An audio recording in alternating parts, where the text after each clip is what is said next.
Hola doctora, buen día, tarde, noche, la hora en la que se encuentre viendo este video. Espero que se encuentre muy bien. El día de hoy pues corresponde a mostrar mi sesión de psicoeducación, en este caso en una persona que padece de delirio o síndrome confusional agudo. La persona tiene 79 años de edad y se estarán implementando pues estrategias de psicoeducación. Así que comencemos con la sesión. Buen día, señora Delfo. Soy el psicólogo Kevin Montero Hernández y yo seré el encargado de brindarle orientación psicológica durante todo el proceso del tratamiento de su padecimiento. Esto con el fin de ayudar a promover su autonomía y también su autocuidado y que tenga una participación activa pues dentro pues de todo el tratamiento, ¿no? Que tenga un compromiso terapéutico y sobre todo que eleve su nivel de funcionalidad al comprender la sintomatología, el tratamiento y también las posibles intervenciones que se pueden tener dentro de su entorno, ¿sale? Recordarle primero que nada que estoy abierto a escuchar cualquier duda, inconformidad, inquietud que pues se presente durante el abordaje pues de todos estos temas. Así que vamos a comenzar. Lo voy a poner primero en contexto. Bueno, con anterioridad había realizado una evaluación funcional que, como su nombre lo indica, es precisamente para ver el grado de funcionamiento que tienen diversas áreas, que van desde lo económico, lo familiar, las relaciones que establece con los miembros de su familia, con su pareja, los hábitos que tiene, ¿no? También hábitos de salud, cómo usted cuida su salud, cómo la mantiene en un estado adecuado. Precisamente porque en algún momento determinado, pues sus familiares mostraron preocupación debido a que usted empezó a tener o manifestar pues problemas para poder orientarse, saber en qué lugar se encuentra, su nombre, su dirección, ¿no? El día en el que estamos, la colonia en la que vive y todos estos problemas que están relacionados con la desorientación. Durante este proceso se encontró que usted padece de tres condiciones degenerativas en su salud, lo que sería la diabetes mellitus tipo 2, que se caracteriza pues por niveles altos de azúcar en sangre. También glaucoma, que está asociado precisamente a la diabetes mellitus tipo 2, están relacionados. El glaucoma pues en cierto modo incluye un daño del nervio óptico, es decir, del nervio que conecta el ojo con el cerebro para que podamos procesar lo que vemos, ¿no? Y también hiperplasia prostática benigna, que es un agrandamiento de la próstata, que en ocasiones pues, puede causar dificultades para poder miccionar, es decir, orinar. En ese sentido, ¿por qué menciono esto? Lo digo porque también dentro de esta evaluación funcional se encontró un posible diagnóstico de delirio o también conocido como síndrome confusional agudo. Estas problemáticas quiero decirle que son propias de la edad en la que usted se encuentra, que es la adultez tardía, que se caracteriza precisamente por un declive, es decir, por una baja en el funcionamiento de los sistemas corporales y cognitivos, es decir, cerebrales. El delirio o el síndrome confusional agudo pues tiene diversas características para que usted pueda lograr tener un control adecuado en todos estos padecimientos, pues se le brindará la información a continuación. Vamos a empezar. Bueno, ¿qué es el delirium? El delirium se va a enmarcar pues dentro de los trastornos neurocognitivos. Cuando hablamos de un trastorno estamos hablando de un conjunto de síntomas o signos que pueden causar una perturbación, es decir, que se vea afectado usted en alguna área de su vida, que haya una incapacidad para funcionar dentro de alguna de las esferas que anteriormente le mencioné, en el ámbito laboral, en el ámbito social, ¿no? En el ámbito escolar, ese tipo de situaciones que van a colocar a una persona en una situación de riesgo, ya sea para sufrir muerte o para padecer de alguna discapacidad o de algún déficit, ¿no? Bueno, cuando estamos hablando de trastornos neurocognitivos específicamente, estamos hablando de un conjunto de síntomas que están asociados más que nada a nuestra capacidad para conocer a través de nuestros sentidos y la experiencia, ¿no? Estos trastornos se caracterizan porque hay un declive de esas funciones, es decir, hay una baja en nuestra capacidad de atención, de procesar la información, ya sea visual, auditiva, precisamente también a los cambios asociados pues a esta etapa, ¿no? El delirium como tal se caracteriza por un déficit, es decir, una baja en el funcionamiento cognitivo, es decir, en la capacidad que nosotros tenemos para conocer a través de nuestros sentidos, a través de, pues, de nuestra experiencia, ¿no? Hay un déficit de esto. También hay una disminución o algunas alteraciones también dentro pues, del ámbito no cognitivo, es decir, que no están relacionados con el cerebro, sino que están más relacionados, por ejemplo, con la conducta, con el sueño, ¿no? Con la alimentación, con la actividad de nuestro cuerpo también, ¿no? Se caracteriza el delirium también por tener un inicio agudo, fluctuante, es decir, que va variando y aparece considerablemente en algunos momentos más que otros, ¿no? Puede iniciar durante el día, puede iniciar en la tarde o puede iniciar en la noche. Generalmente el delirium aparece, pues ahora sí, en una modalidad nocturna, es decir, de noche, cuando se pierde como esta capacidad de reconocer las cosas debido a que pues todo está oscuro, ¿no? El delirium entonces empeora en la noche, pero tiene un curso que es fluctuante, ¿no? Durante todo el transcurso del día. ¿Cuál es la prevalencia de este trastorno neurocognitivo del cual estoy hablando?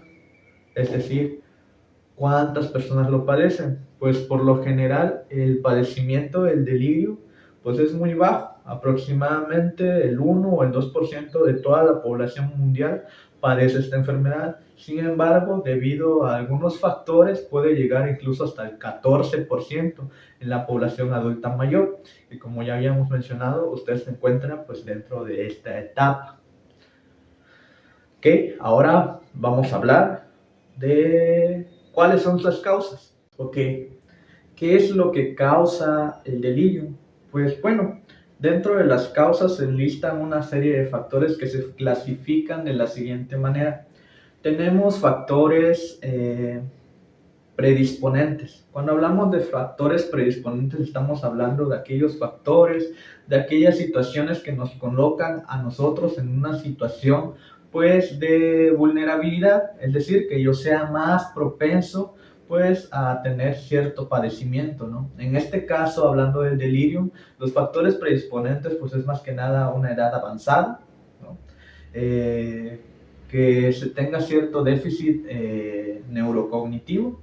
En ese sentido, déficit neurocognitivo es una baja en nuestra capacidad para poder procesar la información a través de nuestros sentidos y a través de nuestra experiencia.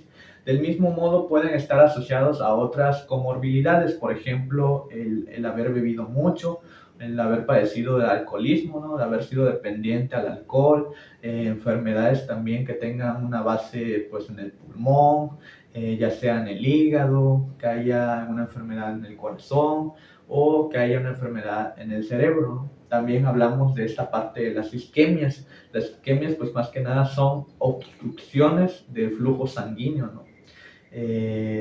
Ya sea del cerebro o ya sea también en el corazón. Otro de los factores también predisponentes del delirium también podemos encontrar, por ejemplo, el aislamiento, la desnutrición, la deshidratación, de igual modo algunos déficits sensoriales, por ejemplo, que nosotros no veamos bien o que nosotros no escuchemos bien. Eso puede predisponer a la persona a hacerla más propensa pues a padecer pues delirium. Bueno, en ese sentido, como podemos localizar dentro de usted, pues existen una serie de factores predisponentes, ¿no? Primero que nada vamos a detectar pues que usted se encuentra pues en una edad ya avanzada, ¿no? Tiene 79 años, por lo tanto lo coloca como un factor predisponente a padecer delirio. Otra de las situaciones, usted en algún momento determinado de su vida, pues padeció alcoholismo, ¿no? Debido pues a ciertas experiencias de duelo que tuvieron lugar pues durante el proceso del desarrollo de su vida, ¿no?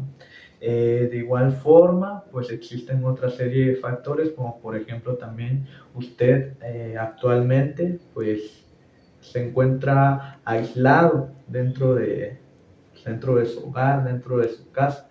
Eh, Realiza ciertas actividades, ¿no?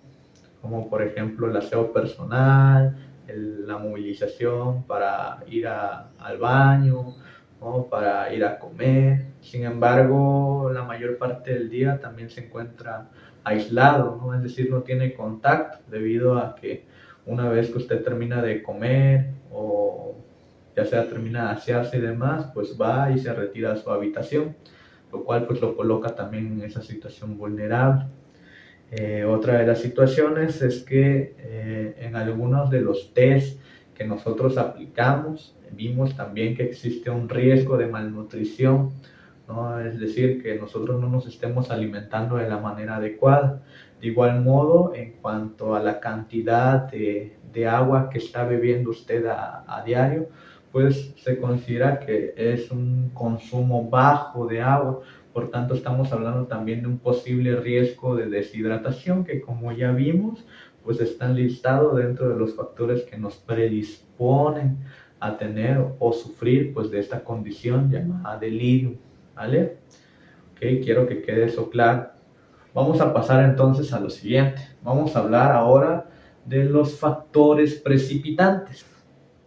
Ok, ¿qué es un factor precipitante? Pues bueno, un factor precipitante no va a causar por sí misma pues la enfermedad o el padecimiento como tal. Un factor precipitante más que nada son condiciones ambientales que unidas a los factores predisponentes que ya escuchamos con anterioridad, pues van a favorecer el hecho de que aparezca pues la enfermedad como tal. ¿Cuáles son esos factores precipitantes del delirio? Bueno, dentro de estos factores pues vamos a encontrar la desnutrición, vamos a encontrar las fracturas, vamos a encontrar la hipoxia. La hipoxia es más que nada la disminución del nivel de oxígeno dentro de los tejidos musculares para llevar a cabo pues las funciones, ¿no? Propias del organismo. De igual modo pues vamos a encontrar otros factores como por ejemplo la inmovilización o el hecho de estar intoxicado, ya sea por el consumo de drogas o ya sea también por el consumo pues, de alcohol. Incluso la abstinencia al alcohol y las drogas también pueden provocar esta parte del delirio. Bueno, ahora analizando la situación de usted, ¿cuáles son esos factores precipitantes que están ahí? Precisamente esta parte de la desnutrición, que es lo que ya le comentaba con anterioridad. La desnutrición también es un factor precipitante. Dentro también, aunque usted no ha padecido fracturas, en los test que se realizaron para ver su movilidad, el desempeño motor que usted tiene, pues se detectó que existe un riesgo elevado de sufrir caídas. Por tanto, si usted sufre una caída, pues obviamente debido a las condiciones de la edad, pues pueden aparecer pues, ciertas fracturas, ¿no? Que pueden condicionar pues ese nivel de funcionamiento pues que usted tenga, ¿no? Estos son como los factores que más encontramos. De igual modo, la inmovilización. En algún momento determinado, pues usted durante la mayor parte del día, pues mantiene un nivel de actividad bajo. Por tanto, este factor pues va a hacer que usted también esté más vulnerable pues a sufrir esta parte de lo que es el delirio. También existen otros factores que más que nada tienen que ver con el uso de medicamentos. Okay, vamos a hablar entonces de el delirium que es inducido por medicamentos. Ok, bueno, el delirium que es inducido por medicamentos. Se ha visto en estudios que alrededor del 40% de los casos de delirium pues están siendo inducidos por medicamentos. Sin embargo, A veces, aunque el delirio sea inducido por medicamentos, también los medicamentos pueden reducir la presencia de delirio. Entonces es una paradoja ahí, ¿no? Dentro de ese sentido, pues, ¿cuáles son los fármacos que están más involucrados en la aparición del delirio? Más que nada vamos a hablar de fármacos que tengan una actividad anticolinérgica. ¿A qué me refiero con esto? Fármacos, por ejemplo, como los antihistamínicos, que se ocupan cuando pues, existen ciertas alergias, ¿no? Al polvo, al polen, demás, ¿no? También vamos a hablar ahí acerca de medicamentos como por ejemplo los relajantes musculares, los antipsicóticos. Los antipsicóticos estamos hablando de medicamentos que más que nada lo que van a hacer es frenar como la presencia de los delirios, de las alucinaciones que son propias pues, de la esquizofrenia, que es otra enfermedad psiquiátrica como tal. Vamos a encontrar también lo de las benzodiazepinas. Las benzodiazepinas pues más que nada son aquellas que se ocupan para tratar la ansiedad. En ese sentido, pues vamos a encontrar pues los ansiolíticos, ¿no? Vamos a encontrar aquellos fármacos que lo que van a hacer es reducir la actividad de nuestro cerebro como para poder mantenernos más relajados, ¿no? Ante estos cuadros de ansiedad. De igual modo, aquellos medicamentos que se pueden usar para inducir el sueño, es decir, cuando la persona pues, tiene dificultad para dormir y se ocupan estos fármacos como para ayudar a conciliar el sueño. Precisamente esos fármacos son los que predisponen a las personas a tenerlo. De igual modo existen otros fármacos que en este caso usted consume uno que está asociado un poco, según ciertos criterios médicos, está asociado precisamente a la aparición de delirio, que es la glibenclamida. En ese sentido, la glibenclamida pues según ciertos criterios y según ciertos estudios, pues está asociado pues a sufrir precisamente delirio. En ese sentido, ese medicamento pues usted lo está consumiendo precisamente para el control pues de su diabetes, ¿no? Bueno, vamos a pasar a otro punto. ¿Cuáles son los síntomas? ¿Cuáles son los síntomas de ese delirio? Para hacer un poco más comprensible, más entendible esta información, vamos a clasificar los síntomas del delirio en grupos de síntomas, ¿no? En este caso vamos a agruparlo en 4 grupos. Más que nada dentro de los síntomas que vamos a encontrar un primer grupo, que es la reducción acerca de la conciencia del entorno. Ese sería un primer grupo de síntomas. Después tendríamos otro grupo de síntomas que sería esta parte de las habilidades de pensamiento deficientes. De igual modo, otro de los grupos o subgrupos de síntomas vamos a encontrar pues cambios en el comportamiento. Y por último, en el cuarto subgrupo pues vamos a encontrar esta parte de perturbación emocional, ¿vale? Vamos a hablar ahora acerca de aquellos síntomas que están asociados a esta parte de la reducción de la conciencia del entorno. Más que nada aquí vamos a encontrar, por ejemplo, síntomas que están asociados en esta parte de la incapacidad para mantener un tema de conversación, ya sea porque no encuentra el hilo de la conversación o se le dificulta mucho separarse de una idea, es decir, que usted siga persistiendo en una idea y que no pueda dar pie a que la conversación pues se desarrolle de manera adecuada. De igual modo, pues vamos a encontrar esta parte de la reducción de la conciencia del entorno, pues esa dificultad para poner atención, es decir, que nosotros nos vamos a poder distraer más fácilmente. Ese es uno de los síntomas, nos distraemos más fácilmente.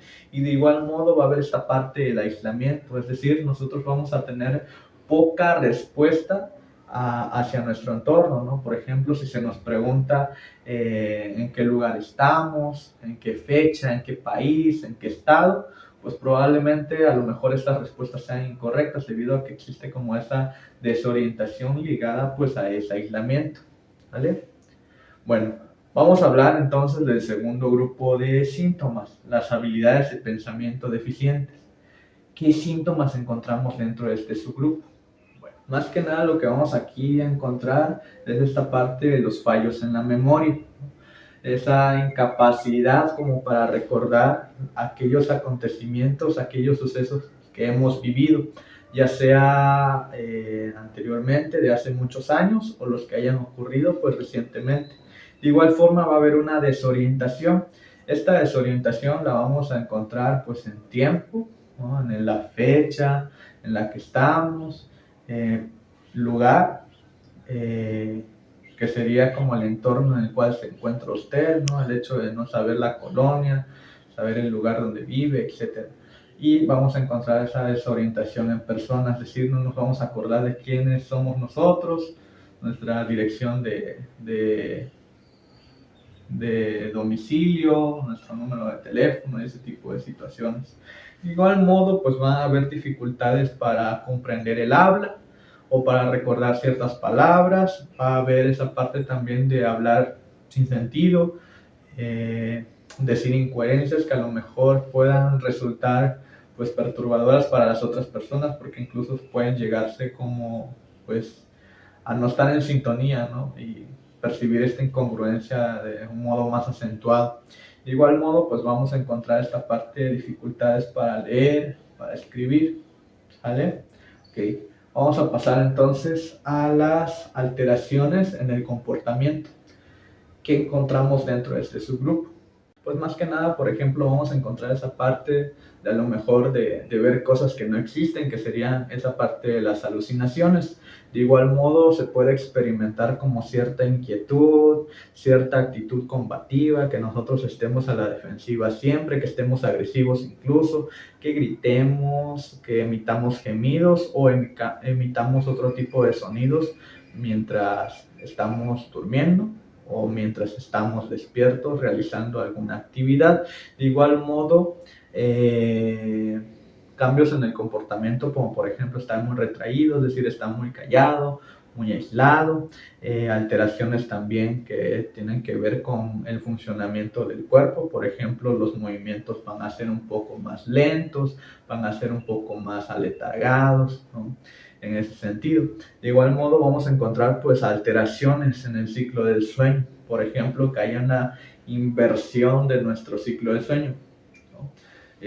Normalmente pues nosotros tendemos a estar activos en la parte del día y dormir durante la noche. Sin embargo, cuando estamos hablando de una inversión del ciclo del sueño, entonces estamos hablando de, por ejemplo, yo duermo durante todo el día y durante toda la noche pues estoy despierto. Esa sería una alteración pues del ciclo de sueño o de la vigilia, que es esa parte de estar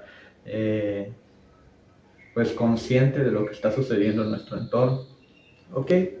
Y por último vamos a pasar al cuarto subgrupo, que es esta parte de perturbación emocional o perturbación en el estado de ánimo. Más que nada esto se va a manifestar de la siguiente forma: que se tenga ansiedad, que se tenga miedo, que se tenga fobia, que existan síntomas que nos indican depresión, es decir, una tristeza profunda, que haya una irritabilidad, enojo, que haya una apatía, es decir, que nosotros no respondamos de una manera adecuada pues a los estímulos que se nos presentan, ¿no? Que seamos un poco más indiferentes a las cosas. De igual modo, cambios en el estado de ánimo que son frecuentes y recurrentes, ¿no? Por ejemplo, que yo me encuentre feliz y de pronto yo me encuentre muy enojado, o que yo me encuentre muy enojado y de pronto pase a una tristeza profunda, ¿no?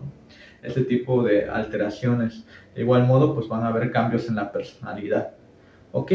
Ahora, haciendo un repaso de todos esos síntomas que ya vimos con anterioridad, pues nos vamos a dar cuenta que usted padece de alguno de estos síntomas. ¿Cuáles van a ser? Bueno, primero que nada, en esta parte de la reducción de la conciencia del entorno, usted ha tenido problemas o ha empezado a manifestar problemas en esta parte, ¿no? Por ejemplo, cuando usted está estableciendo una conversación con alguno de sus familiares, pues ellos refieren que en algún momento determinado usted ha pasado de hablar de un tema a pasar de otro que no tiene una conexión lógica con lo que estaba diciendo anteriormente. Esa es una de las reducciones de la conciencia del entorno. De igual modo, pues van a ver como estas dificultades en las habilidades del pensamiento. Por ejemplo, usted ha empezado a experimentar constantemente pues fallos en la memoria, ya sea para recordar el domicilio en el que se encuentra, ¿no? El lugar donde se encuentra, su nombre, incluso pues su fecha de cumpleaños. De igual modo, Otra de las dificultades que usted ha tenido es que ha presentado ese habla incoherente que está ligado precisamente al realizar temas acerca de conversaciones que no tienen una conexión lógica, que no están estructuradas correctamente. De igual modo, otra de las cosas que vamos a ver en las alteraciones del comportamiento que usted está padeciendo es que anteriormente usted mostraba un nivel de actividad alto, ¿no? Se encontraba realizando ciertas actividades y demás. Debido a las condiciones propias de la edad, pues obviamente ha habido un retraimiento de esta parte, de estas funciones. Sin embargo, en cierto modo usted también se encuentra aislado. Anteriormente usted convivía con sus familiares y demás, sin embargo ahora pues se encuentra retraído dentro de esta parte, ¿no? De igual modo usted ha tenido alteraciones en el sueño. ¿Cómo se ha manifestado esto? Usted refiere que en algún momento determinado pues duerme durante todo el día y durante la noche se mantiene despierto. Ahí estamos viendo una alteración del ciclo del sueño precisamente, porque lo normal sería que yo pues me manteniera activo durante el día y pues durmiera o descansara, reposara durante la noche, que es donde se recuperan pues todas las funciones del cuerpo como tal. De igual modo pues usted ha experimentado también ciertas perturbaciones emocionales. ¿En qué sentido? Pues usted ha sido más propenso a estos cambios emocionales que son recurrentes e inesperados. Por ejemplo, en algún momento determinado usted se encuentra comiendo y pasa de a lo mejor de estar muy feliz o muy contento y simplemente a pasar a un estado de ánimo pues agresivo, muy a la defensiva, por ciertas situaciones, ¿no? Existen esa parte, esas fluctuaciones en el estado de ánimo. De igual modo pues se ha mostrado agresivo con algunos miembros de la familia, ¿no? Precisamente sin una causa o motivo aparente, simplemente aparecen así, que son esa parte precisamente de la perturbación emocional que usted padece. Entonces digamos que de todos esos subgrupos usted pues tiene ciertos síntomas que están asociados pues a cada uno de ellos, ¿no? Ok, ahora vamos a hablar acerca de las manifestaciones de este delirio. Como anteriormente mencioné, pues existen una serie de síntomas que nos permiten conocer esta parte de cómo se presenta. Sin embargo, también los cuadros se presentan de tres maneras.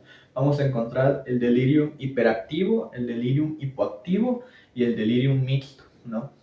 Más que nada, esta parte del delirium hiperactivo, como su nombre lo indica, hiper, alto, y activo, pues la actividad, ¿no? Precisamente se va a caracterizar porque pues hay un nivel excesivo de actividad, ya sea de inquietud, como por ejemplo de ir a un lado para otro, de sentir ansiedad, de haber ciertas alteraciones que tienen que ver con el funcionamiento del cuerpo, por ejemplo, que haya movimientos involuntarios, que yo me encuentre en un estado de reposo, me encuentre normal y de pronto haga esto, ¿no? O que esté temblando o que esté realizando como esa parte de actividades involuntarias, ¿no?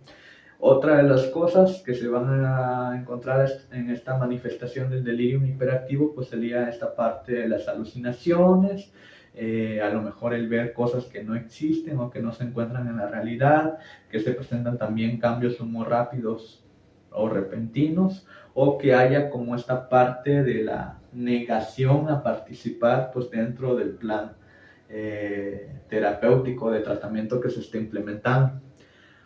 Tenemos el delirium hipoactivo. En el delirium hipoactivo, como su nombre lo dice, hipo de bajo y de activo, pues de obviamente de actividad. Aquí pues más que nada esta parte se va a caracterizar porque hay una actividad del cuerpo que va a ser pues más reducida, ¿no? Va a haber cierta flojera, va a haber cierta pereza, va a haber más, se van a presentar más somnolencia, es decir, que yo me encuentre con más sueño durante el día de lo que normalmente me encuentro, que haya cierto aturdimiento. Y tenemos también el delirium mixto. El delirium mixto, como su nombre lo indica, pues incluye una conjunción de síntomas, es decir, del delirium mixto vamos a presentar tanto los síntomas hiperactivos como los síntomas hipoactivos, es decir, va a haber un cambio entre un estado a otro de manera rápida o fluctuante, ¿no? Entonces, esas van a ser las manifestaciones del delirio, que también están anudadas pues al conjunto pues de síntomas que ya abordamos con anterioridad. Ahora, dentro de esta parte, quisiera que usted reconociera que el tipo de delirium que usted está padeciendo es un delirium hipoactivo. El delirium hipoactivo, ¿por qué? Porque en gran parte de las entrevistas, en gran parte de las pruebas que se pudieron aplicar, tanto usted como a sus cuidadores, pues se llegó como a esa conclusión de que el nivel de actividad que usted mantiene durante el día es muy bajo, se encuentra muy letárgico, se encuentra muy somnoliento, existe cierta flojera, cierta pereza para realizar otras actividades que anteriormente usted realizaba con suma cotidianidad, ¿no? Entonces, quiero que reconozca que existe esa parte de que tiene aquellos síntomas que ya vimos con anterioridad, pero también la manifestación del delirio, que es esta parte del delirio hipoactivo, ¿no? Es decir, que hay un nivel bajo de actividad, ¿vale? Ok, vamos a pasar al siguiente punto. ¿Cómo se trata? Ok, ¿cómo se trata el delirio? Bueno, primero que nada decirle que el delirio en el 50% de los casos es reversible, es decir, que se puede volver a recuperar pues el estado de funcionamiento que se tenía anteriormente, en el 50% de los casos. Esto consiste en intervenciones farmacológicas y no farmacológicas, es decir, intervenciones que podemos realizar desde simples cambios en la rutina de nuestra toma de medicamentos, de nuestra rutina de actividad diaria, en ciertos apoyos que existen dentro del ambiente, ¿no? Es decir, aquí vamos a hablar una parte de la modificación conductual y de la modificación del ambiente en el cual nos encontramos. Y las farmacológicas que están más ligadas a tratar pues los síntomas que tienen que ver más que nada con esta parte de la activación psicomotora excesiva que ya habíamos visto, nivel de actividad alto en la persona, que están más encaminados a esa parte. Bueno, ¿cuáles son las intervenciones no farmacológicas? Es decir, que no precisan de fármacos. Estas intervenciones son muy simples. Pueden ir desde que se revise la medicación que usted está tomando, que se vea la dosis adecuada que esté tomando, que se ajusten las dosis, en todo caso de tener dosis que sean más elevadas de lo que usted debería estar consumiendo. De igual modo, hacer una revisión de esta parte de qué fármacos está consumiendo usted. Por ejemplo, existen fármacos que llegan a interaccionar unos con otros o que pueden llegar a provocar efectos secundarios en el cuerpo. Por lo tanto, es importante que se esté revisando constantemente la medicación que usted está utilizando, ya que como anteriormente había mencionado, usted sufre de múltiples patologías, es decir, tenemos lo de la diabetes, tenemos lo del glaucoma y tenemos lo de la hiperplasia prostática benigna, ¿no? Está consumiendo 3 tipos de fármacos. Entonces, anudado a eso, pues también está consumiendo otros que más que nada están encaminados a la protección pues, del aparato digestivo, ¿no? Precisamente para evitar estos efectos no deseados de los medicamentos. Entonces es importante estar revisando su medicación constantemente, revisar la fecha de caducidad, la dosis adecuada, etcétera, ¿no?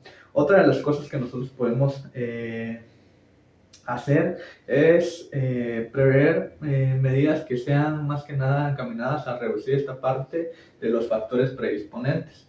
Como ya habíamos hablado, esta parte de lo de la fiebre, lo de la desnutrición, lo de la deshidratación, lo de la alteración del ciclo de sueño, pues ¿qué podemos hacer? Pues modificar eso, tratar eso, ¿no? Por ejemplo, si existe falta de oxígeno en los tejidos, lo de la hipoxia, pues se debe tratar urgentemente con el médico con el que se encuentre usted, su médico de cabecera. Reducir la fiebre también puede precipitar a los episodios de delirio. De igual modo, esta parte de la corrección del sueño vigilia, es decir, que nosotros estemos expuestos durante el día a la mayor cantidad de luz posible. Esto para, pues, reducir la secreción de melatonina, que es precisamente la encargada del sueño, ¿no? De igual modo, pues durante la noche, pues no ser expuestos a cantidades excesivas de luz, esto para que nuestro cuerpo pues pueda llegar a producir la melatonina necesaria y obviamente pues inducir el sueño en la persona, ¿no? Otra de las cosas que se pueden hacer es de que si usted tiene ciertos déficits visuales que están asociados precisamente a lo del glaucoma, es que usted empiece a utilizar pues sus lentes de manera más frecuente. Esto también para garantizar su orientación pues dentro del espacio. Otra de las cosas que nosotros podemos llegar a hacer es proporcionar como ciertos apoyos que sean ambientales, es decir, por ejemplo, si como ya vimos que el delirium está asociado al riesgo de fracturas, al riesgo de caídas, entonces lo que podemos hacer nosotros pues es precisamente intervenir en esta parte de reducir como los obstáculos, de quitar aquellos objetos con los que yo pueda tropezarme, ¿no? Liberar el espacio, mantener un espacio limpio, adecuado para que yo pueda estar bien. De igual modo, el hecho de, de tener como esa ayuda, ese soporte social, de no estar tan aislado, de si, ok, voy a comer, voy a ir a asearme y después me quiero regresar al cuarto, pues está bien, ¿no? Sin embargo, no se olvide de tener esta parte del contacto también con sus familiares, que de hecho, pues el hecho de estar en contacto con las demás personas, pues también va a incrementar nuestro bienestar emocional y personal, ¿no? Porque nos permite afirmarnos como individuos frente a ellos. De igual modo, pues otra de las cosas que usted puede hacer es constantemente pues tener un calendario en el cual pues usted pueda ir contando el día, saber en qué día estamos. De igual modo, contar con un reloj que pueda orientarlo en el tiempo, a qué hora estamos. Y obviamente siempre esta parte de decir, ok, soy Adelfo Montero López y vivo en Ciudad Ixtepe, Oaxaca, ¿no? O pedirle a un familiar que le recuerde precisamente todos los días esta parte, ¿no? Cómo se llama, en qué fecha está, en qué lugar se encuentra. Esto para ubicarlo en tiempo, espacio y persona y posibilitar esa parte de lo de la aparición del delirium, que es precisamente la confusión que se tiene. Bueno, ya hablamos un poco acerca de las medidas no farmacológicas. Ahora vamos a pasar a las medidas farmacológicas. Si bien no existen como tal algunos fármacos que sean o que estén aprobados realmente por ciertas comisiones que regulan los alimentos y los medicamentos a nivel mundial, sí se han estado utilizando pues algunos tipos de medicamentos, entre ellos los antipsicóticos. Los antipsicóticos pues más que nada se encargan de esta parte, pues de reducir esta parte de la psicosis y de la agitación que existen dentro pues de los cuadros de delirio. En cierto modo, los antipsicóticos que mayormente se ocupan en esta parte del delirium hipoactivo, que es lo que usted padece, pues sería esta parte del haloperidol. El haloperidol, ya sea por vía intravenosa, es decir, a través de la vena, o por vía intramuscular, es decir, a través de la inyección en la parte del músculo, ¿no? Que sería de 0.5 miligramos 3 veces al día, o fármaco de segunda línea, que sería la olanzapina, que también pertenece a esta parte del grupo de los antipsicóticos, 5 miligramos por vía oral, solamente durante la noche, ¿no? Estos son los fármacos que más se ocupan, ¿ok? ¿Cuál es la función? Primero que nada, del haloperidol. El haloperidol lo que va a hacer, pues va a reducir la frecuencia del cuadro confusional y también esta parte de los síntomas psicóticos que están asociados precisamente pues a la aparición del delirio. Lo que va a hacer esta parte es reequilibrar la dopamina que existe en el cerebro. ¿Qué es la dopamina? Bueno, la dopamina pues es un neurotransmisor, es una sustancia que libera nuestro cerebro, el cual pues va a hacer que nosotros regulemos o que se mantengan estables nuestros niveles de actividad, también de afectividad y de comportamiento que nosotros estemos realizando.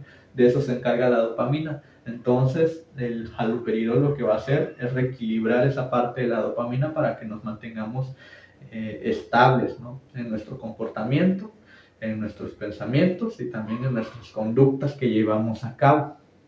Sin embargo, existen ciertos efectos secundarios que están asociados al uso de haloperidol. ¿Cuáles son esos efectos secundarios? Bueno, pues vamos a ver a continuación. Si se piensa llevar a cabo esta parte del tratamiento farmacológico, pues dentro de los efectos secundarios que nosotros vamos a encontrar que están asociados al haloperidol y a la olanzapina, pues dentro del haloperidol pues existen ciertos efectos secundarios, ¿no? Es decir, efectos que pues son propios de la medicación o que aparecen propios de la medicación y de la reacción que tiene con el organismo, ¿no? ¿Cuáles son esos efectos? Más que nada, a lo mejor nosotros podemos notar que tengamos sequedad en la boca, que haya un aumento en la salivación, que haya una pérdida del apetito, que hayan alteraciones intestinales, por ejemplo, diarrea, acidez estomacal, esta parte de náuseas, de vómitos. También puede presentarse pues dificultad para mantenerse dormido, ¿no? O permanecer dormido. De igual forma, pues esa parte de la falta de expresión en el rostro, lo de la apatía, lo de la inquietud que puede llegar a sentir en algún momento determinado, algún dolor de cabeza, alguna disminución en la capacidad cognitiva o un aumento o disminución del deseo sexual, ¿no? ¿Cuáles son los síntomas que a mí me deben indicar o cuáles son los síntomas de alarma ante una sobredosis? La sobredosis es cuando se pasa más allá de la dosis adecuada para el organismo de la persona. ¿Cuáles son esos signos? ¿Cuáles son esos síntomas que deben hacer una alerta? Por lo cual yo debo consultar al médico urgentemente.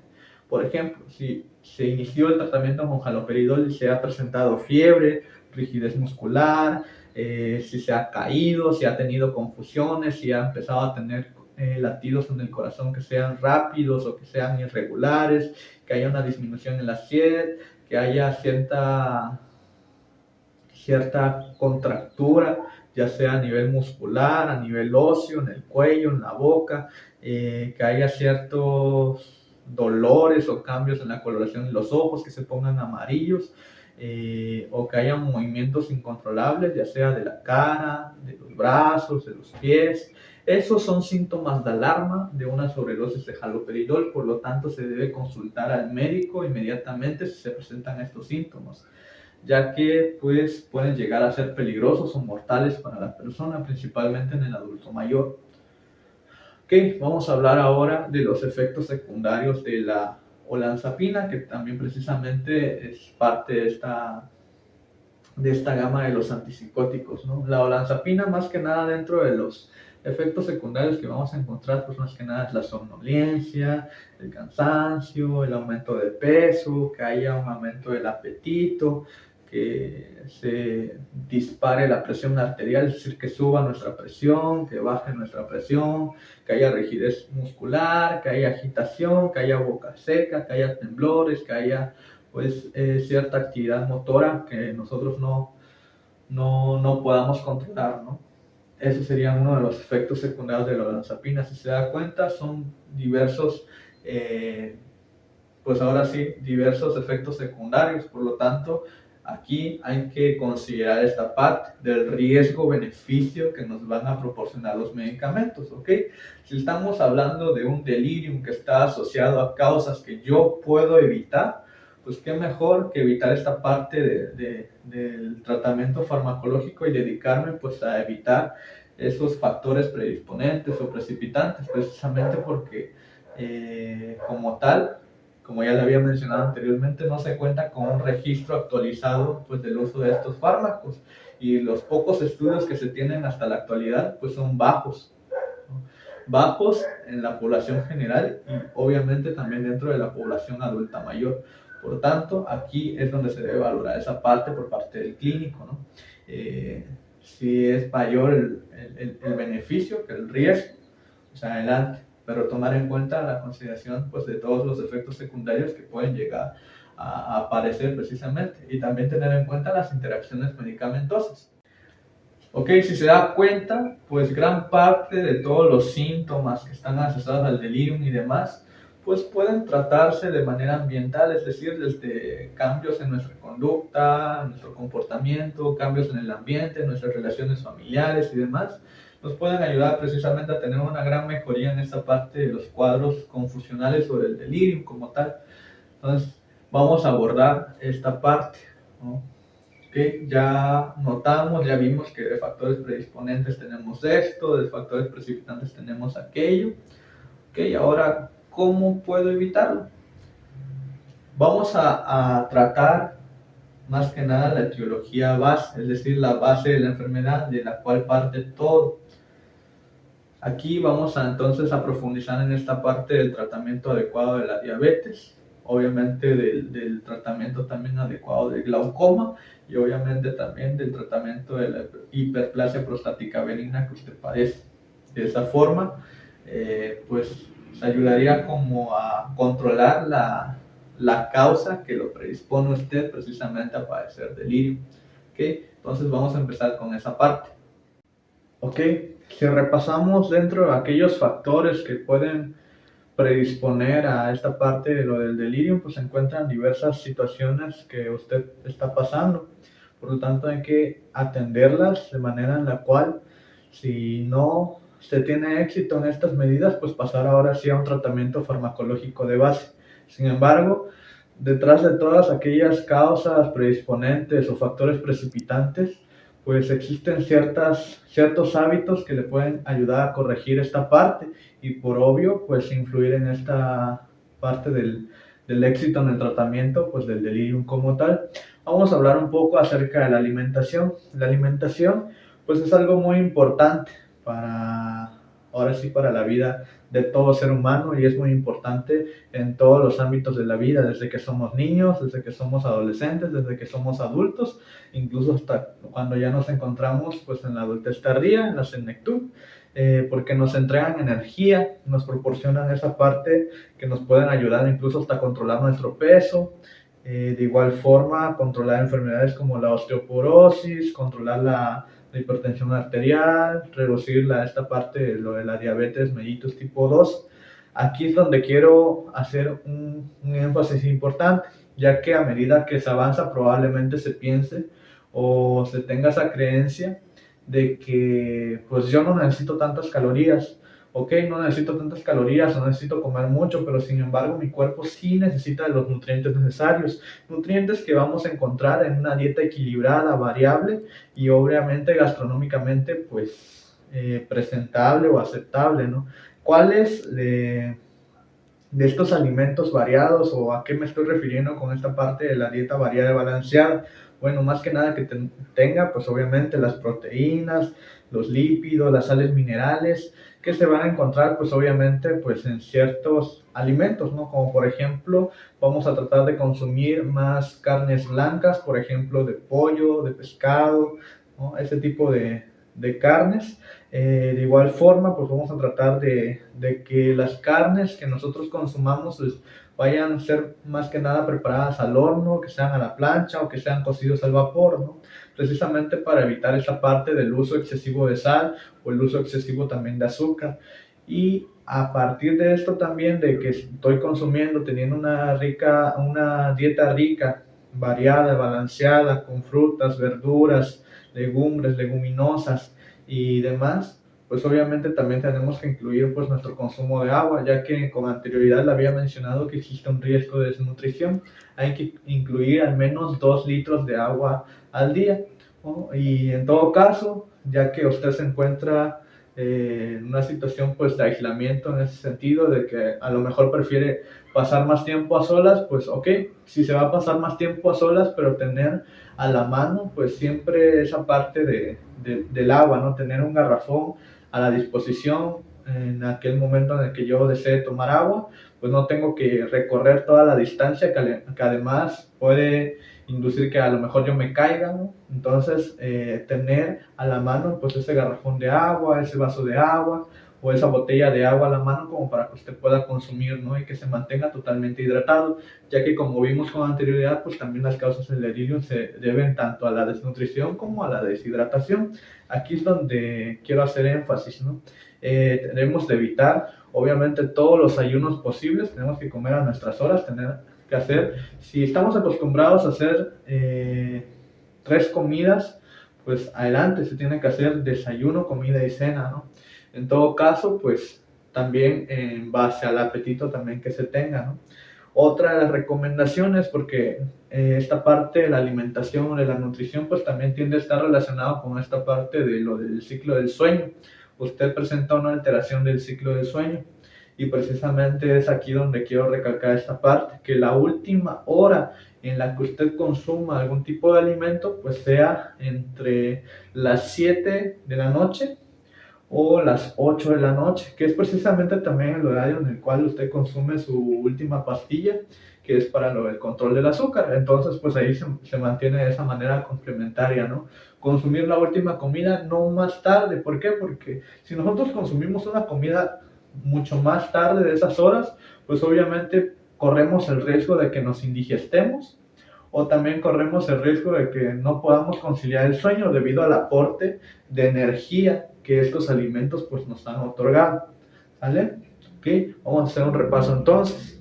¿Ok? Nuestra alimentación entonces tiene que ser variada, tienen que incluir cereales, legumbres, leguminosas, verduras, frutas, carnes blancas, obviamente que sean cocinadas a la plancha o al vapor.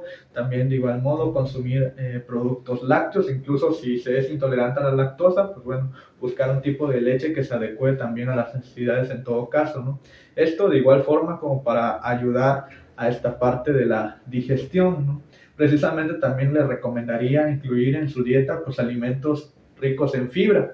¿Por qué? Porque en algún momento determinado también usted ha consumido, ha abusado mucho del uso de laxantes y esto pues puede llegar a mezclarse o provocar una interacción medicamentosa con aquellos medicamentos que usted está consumiendo, ¿sale?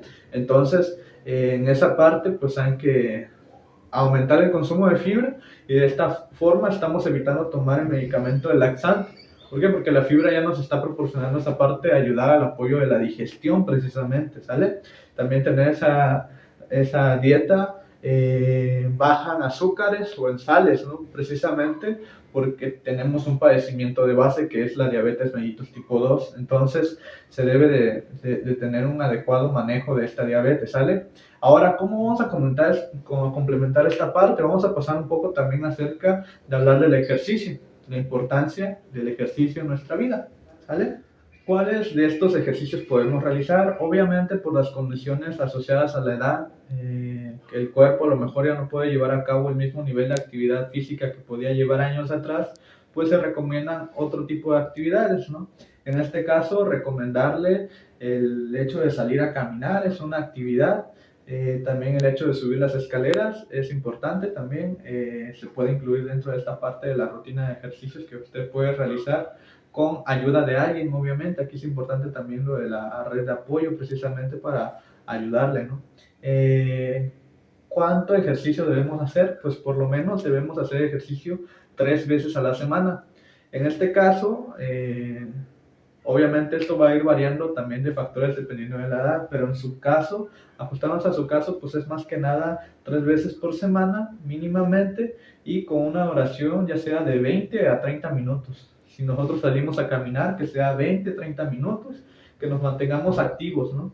¿Esto por qué? Porque el ejercicio como tal trae varios beneficios pues a nuestra salud. Primero que nada nos ayuda a aumentar nuestras capacidades funcionales, ¿no? Nos ayuda a mejorar nuestro sistema cardiorrespiratorio, nuestro sistema muscular, hace que nuestros músculos sean más fuertes y que obviamente que si nos caemos, pues el riesgo de fracturas pues sea mínimo. De igual modo, pues lo que va a hacer es obviamente mejorar el estado de ánimo y emocional. ¿Esto por qué? Porque al hacer ejercicio nosotros vamos a liberar lo que anteriormente le mencionaba, que son los neurotransmisores que van a estabilizar nuestro estado de ánimo. Entonces, cuando nosotros hacemos ejercicio, liberamos sustancias como la serotonina, la oxitocina y las endorfinas, que precisamente están asociados pues al bienestar, a la felicidad que nosotros podamos llegar a sentir. Obviamente que si estas hormonas se están liberando, pues también va a haber un sentimiento de bienestar pleno con nosotros mismos, con nuestra imagen y en cierto modo también va a mejorar esa autoestima, ¿no? Otra de las cosas es que precisamente el ejercicio está asociado a una mejoría en personas que tienen Alzheimer, que es otro trastorno neurocognitivo precisamente.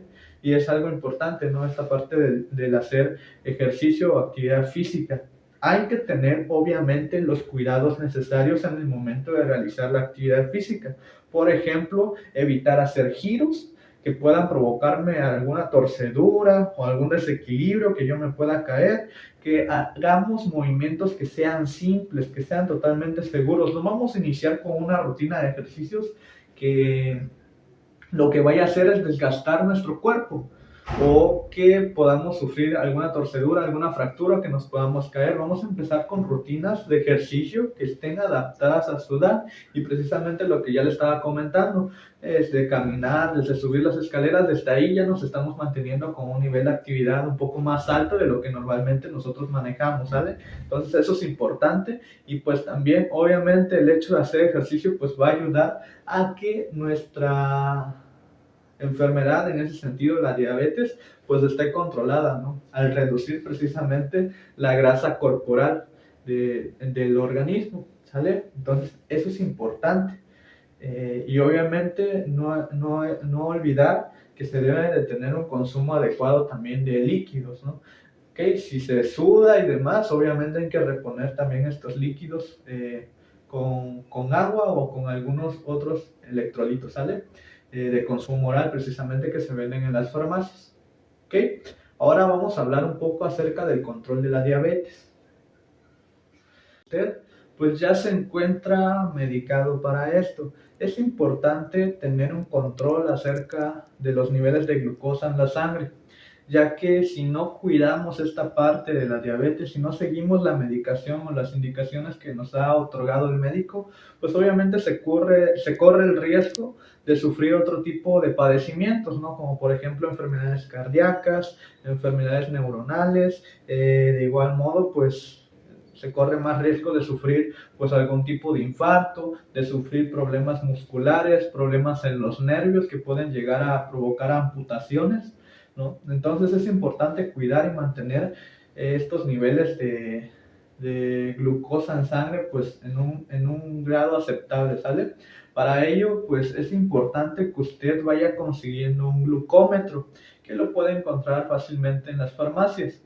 Este glucómetro lo que nos va a ayudar a hacer, con ayuda de un familiar, usted puede llegar a medirse los niveles de glucosa. Es importante que usted vigile los niveles de glucosa en la sangre, precisamente porque pues entre mayor sea el nivel de glucosa o menor sea el nivel de glucosa, esto va a facilitar que aparezca precisamente lo que ya habíamos comentado con anterioridad, que es el delirio. Así que se debe tener un control estricto sobre eso. Lo que puedo hacer es checarme con el glucómetro después de haber consumido un alimento, ya sea en el día, en la tarde y en la noche. Es importante checarlo en esos 3 momentos del día, porque si nosotros llegamos a presentar algún malestar que está asociado precisamente a los síntomas del delirio, nosotros podemos ver si la causa de este delirio es precisamente debido pues ahora sí a un nivel a una baja en el nivel de azúcar en sangre, o si por el contrario se debe a una alta en nuestro nivel en sangre. Como le digo, es importante mantener ese control de la glucosa. Por tanto, también es importante que usted se apegue al tratamiento farmacológico. Obviamente que con anterioridad yo ya le había comentado que existen ciertos fármacos que posibilitan la aparición del delirium, ¿no? Y de otros trastornos neurocognitivos.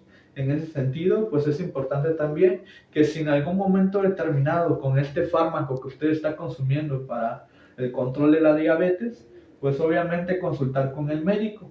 ¿Para qué? Para que él pueda determinar si el delirium aparece a causa precisamente del medicamento que está consumiendo y de esta forma cambiarlo, pero no suspenderlo de manera automática, sino que vaya a ese chequeo precisamente para revisar la medicación. Como ya le había comentado, revisar la medicación es importante desde la fecha de caducidad, las dosis y demás. En este momento pues es importante recalcar que usted no necesita de insulina para procesar todavía esta parte de los niveles de azúcar, ¿no? Entonces eso es importante, hay que mantener ese cuidado pues bien estricto, ¿no? Checarse 3 veces al día y mantener los niveles de azúcar en sangre pues estables, ¿no? Se recomienda que esta parte de la hemoglobina glicosilada tenga o sea un 7%, ¿no? Eso es lo recomendable en todos los pacientes diabéticos, que la hemoglobina glicosilada sea menor al 7%. Ok, para tratar esta parte de los problemas de memoria, pues es importante esta parte de la estimulación cognitiva precisamente, ¿no? Aquí nos pueden ayudar actividades precisamente como a lo mejor el pedirle a un familiar que nos ayude con estos ejercicios, por ejemplo, que nos repita una serie de números y nosotros tengamos que repetirla después de que ellos la finalicen, ¿no? Por otra parte, a lo mejor agregar un poquito más de complejidad a este asunto, en que la lista de números que se le diga o que se le dicte a usted, pues la tenga que repetir en el sentido inverso en el cual las escuchó. Esto nos va a ayudar también a estimular la memoria. ¿Por qué? Porque estamos experimentando a través de precisamente de una orden concreta, ¿no? Así de vamos a repetir estos ejercicios. De igual forma, otras situaciones que nos pueden ayudar también, pues son los juegos de orientación, ¿no? Precisamente aquellos a lo mejor donde tengamos que reconocer lo de las caras, ¿no? Reconocimiento de caras, por ejemplo, si nos van a poner enfrente, nos ponen una lámina que tenga muchos rostros, ¿no? Y obviamente después de un momento determinado, esconder esa lámina, ¿sale? Y posterior a ello, pues tratar de identificar los rostros que se nos hagan familiares y que hayan estado pues, dentro de la lámina que anteriormente vimos. También van a servir esta parte de a lo mejor de aprender a memorizar nuevamente pues ciertas actividades, ¿no? Por ejemplo, desde qué es lo que se realiza primero hasta cuál es el paso final. Es decir, dividir una actividad que pueda llegar a ser muy compleja o muy amplia en pues en diversos segmentos, ¿no? Así para realizarlos en un orden concreto. Si vamos memorizando esto, pues obviamente también va aumentando también nuestra funcionalidad. Otra de las tareas o otra de los procedimientos que también se pueden llegar a recomendar aquí, pues son también los juegos de mesa, que aparte de ayudar a la estimulación cognitiva, también nos puede ayudar precisamente a la parte de socialización, desde si jugamos ajedrez, desde que si jugamos cartas, ¿no? Desde si jugamos ese tipo de situaciones, también de lotería, por ejemplo, también nos puede ayudar precisamente, pues ayudar o mantener estas funciones de atención, de procesamiento de la información, pues más activas, ¿no? Esto es importante, ya que en algún momento determinado pues se han tenido como sus problemas para poder orientarse dentro del espacio, precisamente pues a los problemas de memoria asociados y que precisamente están relacionados con esa parte del déficit cognitivo, ¿no? que es propio de la edad en la cual usted se encuentra, ¿no? Es importante mantener esta estimulación entonces por las vías sensoriales, ¿no? Y obviamente practicar esta parte de la capacidad de la escucha, de la atención, ¿no? Para que no nos podamos distraer en algún momento determinado si estamos estableciendo una conversación con alguien, o en todo caso esta parte de a lo mejor sacar o meter un tema incoherente a lo que se está hablando en ese momento determinado, ¿sale? Ok, ahora vamos a hablar un poco acerca pues, de la higiene del sueño. Precisamente usted ha estado presentando problemas o dificultades en esta parte del ciclo del sueño, ya que existe una inversión del ritmo biológico del sueño. ¿Esto debido a qué? Debido a que pues sus familiares han referido que en algún momento determinado usted se mantiene más despierto durante la noche y durante el día pues ya no realiza las mismas actividades y pues obviamente pues tiende más a estar dormido, ¿no? Esto es un proceso, déjeme decirles, es un proceso que es propio de la edad, ¿no? A medida que nosotros vamos creciendo, pues en cierto modo también tienden a reducir nuestras horas de sueño. En el caso del adulto mayor, pues obviamente hay ciertas alteraciones en el sueño. Nos va a costar más dormir y nos va a costar más estar despiertos. Eso va a ser lo que se va a presentar. Entonces esta parte de los despertares nocturnos pues está asociado precisamente a factores como la edad. Así que por eso quiero recordarle que esa parte es esencial que quede claro, ¿sale? Recordar que en el adulto mayor existen pues ciertas alteraciones en el ciclo del sueño. ¿Cómo podemos corregir esto? Obviamente van desde medidas muy básicas o sencillas. Primero que nada, el hecho de establecer un horario para dormir nos va a ayudar también a reequilibrar esta parte de nuestro ritmo biológico de sueño. Porque si yo me acuesto a una hora determinada y me levanto a una hora determinada, pues obviamente pues estaré acostumbrando a mi organismo a que se mantenga despierto a ciertas horas y obviamente se vaya a dormir a ciertas horas, ¿no? Hay que, en cierto modo, también estar expuesto lo mínimo posible a estímulos. Por ejemplo, antes de dormir, al menos mínimamente 2 horas, yo ya no tendré que utilizar mi teléfono, ya no tendré que escuchar la radio, ya no tendré que estar viendo televisión. ¿Por qué? Porque en cierto modo esto lo que va a hacer es engañar al cerebro, decirle al cerebro que en cierto modo todavía se encuentra de día, ¿no? Y obviamente que el cerebro entienda esto como una señal para no producir esa hormona que nos induce precisamente al sueño, que es la melatonina. Otra de las cosas que podemos hacer para esto es obviamente destinar la cama o destinar el espacio para dormir como eso, como un espacio para ir a dormir, no irnos a la cama para pensar en nuestras preocupaciones o pues estar dando vueltas hasta que nos podamos dormir. Si esto sucede, es recomendable pues cambiarnos de habitación o ir a realizar otro tipo de actividad, obviamente una actividad leve hasta que nosotros empecemos a sentir sueño. En cierto modo pues hay que también garantizar pues las condiciones ambientales óptimas dentro de la habitación, que se encuentre muy bien ventilada, ¿no? Que no exista mucha calor, que circule bien el aire. Y precisamente algo importante que le debo recordar en este momento es que cuando usted se acuesta a dormir, pues lo que va a tener que hacer es apagar todas las luces. Esto va a ayudar a que se produzca precisamente en el cerebro esta hormona que nos lleva a tener sueño, que es la melatonina. Si nosotros mantenemos todo cerrado o todo apagado y demás, pues obviamente esto va a facilitar que nosotros podamos dormir, ¿sale? De igual modo, como ya había mencionado, no hay que consumir alimentos pesados o altos en grasas después de las 7, después de las 8 de la noche, porque esto nos va a tener problemas, nos va a llevar a tener problemas para conciliar el sueño, precisamente por el aporte de calorías o de energía que nos va a proporcionar pues estos alimentos, ¿no? También tener en cuenta que ciertos ciertos medicamentos van a poder alterar pues el ciclo del sueño. Entonces es importante también esta parte de la medicación. Sin embargo, dentro de los medicamentos que usted está consumiendo, pues no existen como tal ciertos riesgos, pero también si en algún momento determinado llega a necesitar de algunos otros fármacos, pues hay que revisar precisamente esa parte, porque algunos fármacos pues, pueden llegar a provocar precisamente eso, ¿no? Y pues eso sería más que nada esa parte.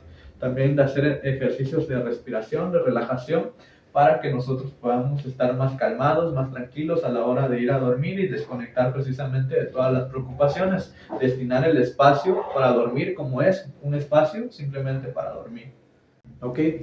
Otro punto que es importante tratar en esta parte del tratamiento no farmacológico es precisamente el factor precipitante de las fracturas. Como ya lo había mencionado con anterioridad, usted no ha sufrido ningún tipo de fractura ni se encuentra fracturado en este momento. Sin embargo, en las pruebas que se llegaron a aplicar para ver su desempeño, su movilidad, su desempeño motor y demás, pues se encontró que existe un riesgo alto de que usted pueda sufrir caídas, y obviamente si sufre una caída, pues esto implica también una fractura, ¿no? Debido pues a las condiciones propias de la edad.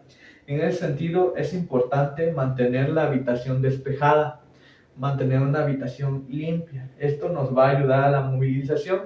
En su casa yo veo que usted tiene que recorrer cierta distancia para poder llegar ya sea al baño, a hacer sus necesidades o a comer o a beber agua. Tiene que recorrer una distancia muy importante y además en esta distancia importante pues existen ciertas subidas y bajadas. Por tanto, esto aumenta pues obviamente el riesgo de caídas, ya que el ambiente pues está creando esa condición para que usted pueda llegar a caerse.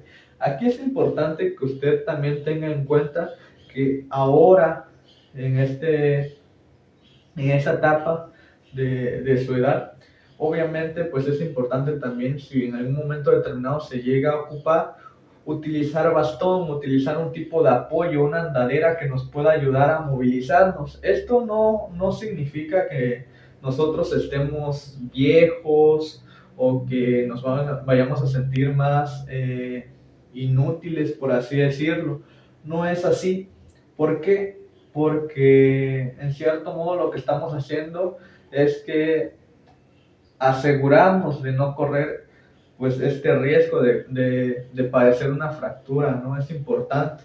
Entonces, recordarle que si se requiere ese apoyo, pues obviamente que usted pueda aprender a usar uno de esos apoyos, ya sea un bastón, una andadera, ya que en algún momento determinado también se ha mostrado, pues, en cierto modo resistente a usar estos tipos de apoyos. Sin embargo, yo le quiero recomendar que los utilice para, si no es para apoyarse, al menos como para poder identificar los objetos con los cuales usted pueda tropezarse, y obviamente también mantener una habitación despejada, un lugar que me dirija de hacia donde quiero ir en cualquier parte de la casa, pues que esté muy bien despejado, ¿sale? Ya para ir cerrando, para ir finalizando, aquí es muy importante que para llevar a cabo las estrategias que anteriormente mencioné, también es importante que nosotros contemos con una red de apoyo. Una red de apoyo precisamente es esa estructura que nos puede proporcionar ciertos apoyos, ya sean materiales como dinero, como ropa, ¿no? Apoyos también instrumentales, por ejemplo, que nosotros nos ayuden a realizar ciertas actividades, como a lo mejor ayudarnos a limpiar nuestra habitación, desde prepararnos los alimentos, desde ayudarnos también con la toma de la medicación, y también proporcionarnos esta parte del soporte emocional o afectivo, ¿no? Si nosotros contamos con un grupo de personas que nos puedan escuchar aquellas problemáticas, aquellas inconformidades, ¿no? O aquellas situaciones que nosotros estemos pasando, nos esté causando malestar, pues para eso sirven las redes de apoyo, precisamente para brindar ese apoyo emocional, material y obviamente instrumental a la persona. Esto es muy importante. En cierto modo, lo que veo en usted es precisamente que sí se cuenta con esta parte del apoyo familiar, ¿no? Sin embargo, este apoyo familiar a veces puede llegar también a imposibilitar que uno pueda llevar a cabo ciertas actividades recreativas o que pueda participar en la comunidad, precisamente pues por la preocupación que los miembros de su familia tienen, ¿no? Hacia que si en algún momento se llega a desorientar estando fuera de la casa, o si por el déficit visual que se tiene no se pueda llegar a, a orientar precisamente, a sufrir una caída y demás, pues tienden a limitar mucho esta parte de la funcionalidad del adulto mayor, ¿no? A usted le gusta, por ejemplo, ir al béisbol, le gusta también platicar con sus amigos, aunque sea por teléfono. Sin embargo, es importante también mencionar que usted debe llevar a cabo estas actividades o poder llevarlas a cabo también,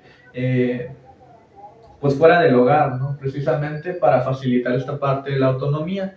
Las redes de apoyo, las personas con las que podamos contar, pues van a proporcionar un soporte obviamente a nuestra vida, y nos van a ayudar también a elevar nuestro nivel de bienestar, precisamente, ¿no? Porque pues estamos construyendo vínculos, estamos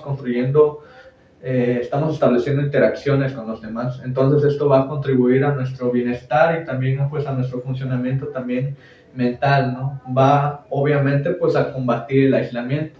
Entonces aquí es muy importante que se lleven a cabo también estas actividades. Si en algún momento determinado se tiene esa preocupación por el hecho de qué es lo que vaya a pasar cuando usted se encuentre fuera, pues establecer también esos horarios, como usted también ya los tiene establecidos con su familia, sobre quién lo puede llevar a cierto lugar para realizar cierta actividad. Esto con el fin de no únicamente estar el apoyo pues dentro del hogar, sino que también pueda proporcionarse ese apoyo social, ese apoyo comunitario, que usted esté participando en otras actividades que le pueda llegar precisamente a ese contacto con demás personas y que pueda aumentar nuestro bienestar. Aquí es muy importante esta parte, que no se pierda y que obviamente también no se aísle de ellos, ya que pues sí, como tal se encuentra el apoyo familiar. Sin embargo, si usted no pone de su parte, si usted no se involucra con ellos, o si usted prefiere dormir la mayor parte del día, pues obviamente pues no se van a aprovechar del todo pues estas redes de apoyo de las que se disponen. En cierto modo, los test que se llegaron a aplicar, pues se veía, ¿no?, que estaba este apoyo de los hijos, el apoyo de la esposa, y que en cierto modo a veces usted se podía llegar a sentir triste, ya que en algún momento determinado algunos de los demás hijos pues no se encontraban dentro del hogar. Entonces es precisamente esta parte de establecer vínculos con ellos, con el fin obviamente de elevar nuestro nivel de bienestar, al ellos proporcionarnos ciertas ayudas y obviamente también al interaccionar con ellos, que sean un soporte emocional al cual yo pueda recurrir en el momento en el cual me sienta yo angustiado o me pase alguna situación. Entonces recurrir a estas redes de apoyo pues son importantes, ¿no? Ok, pues de mi parte eso sería todo. De todos modos yo le estaré brindando más información conforme se vaya avanzando durante el proceso de tratamiento. Espero que toda esta información que se le haya brindado pues le haya servido para comprender un poco más acerca de su padecimiento y obviamente también tener esas estrategias para poder llevar a cabo pues como tal la intervención terapéutica, ¿no? En ese sentido, no ocupar el tratamiento farmacológico de base, sino irnos precisamente al tratamiento no farmacológico, aquellas causas que podemos obviamente tratar sin tener que recurrir al uso pues, de medicamentos, ¿no? Cosas desde muy sencillas, desde cambios en la actitud, en la alimentación, en el ciclo del sueño, en el ejercicio, en la dieta, ¿vale? Y pues nada, quedo a su disposición, quedo a sus órdenes por cualquier duda, cualquier sugerencia. Hasta pronto.